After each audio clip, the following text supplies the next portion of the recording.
Bhartiya, to you first.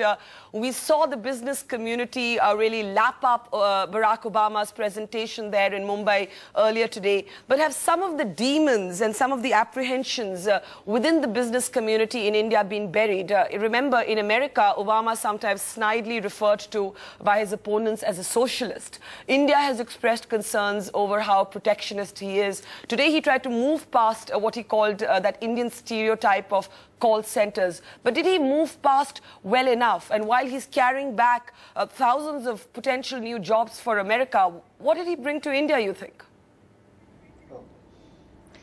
You know, Barkha, firstly, I think he was also addressing his own audience back home in America. I think he did a pretty good job of saying that we are interdependent, we need to have a win-win partnership. And I think that's fair for President of America to say, because he's come here at a time when US has very high rate of unemployment. But he also realizes that India is growing and it's a sustainable growth. And India is going to be a huge market for his own products and services.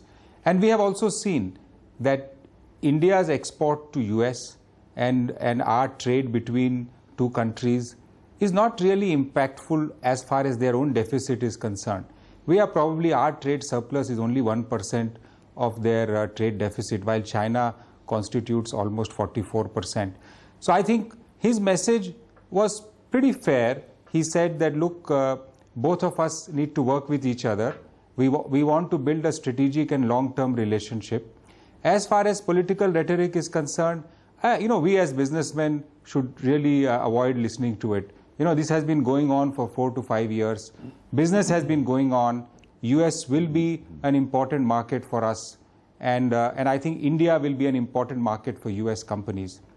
And to be fair, the US companies who are doing outsourcing out of India, they're quite large. They are also advising him that it is giving benefit to them back home in US, creating more higher skilled jobs. So I will not listen to too much of political rhetoric, but read or what he has said. Okay, so you're saying, understand that he also needs to address his own constituency. But G.J. Irani, do you see this, in a sense, as a sign of the changing relationship, that through the day we've actually had commentators talking about Barack Obama needing to carry something back to India than the other way around? That's one.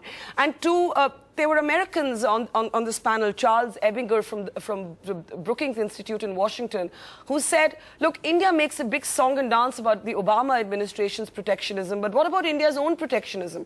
What about India's reluctance to open up so many sectors, whether it be retail or pharmaceuticals? That there is a kind of double speak within the Indian business community. And why should IT companies make such a song and dance, for example, about an increase in visa fees, an increase that they can easily afford? What do you think was the big picture message from Obama's speech to the business community, Mr. Irani? I think Obama made it very clear that he looks upon India as a strategic business partner. Please remember, and I think he referred to it in his speech also, that the perception of India in the United States is that it is not a very important business partner at present. He referred to some statistics. I think he wants to correct that picture, and therefore he was sincere in his mentioning that he looks upon India as a future partner in business, and he made a plea for Indians to understand America, and of course he at the same time mentioned that the Americans will appreciate Indians in the future.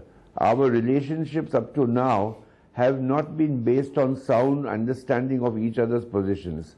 He wants to correct that position.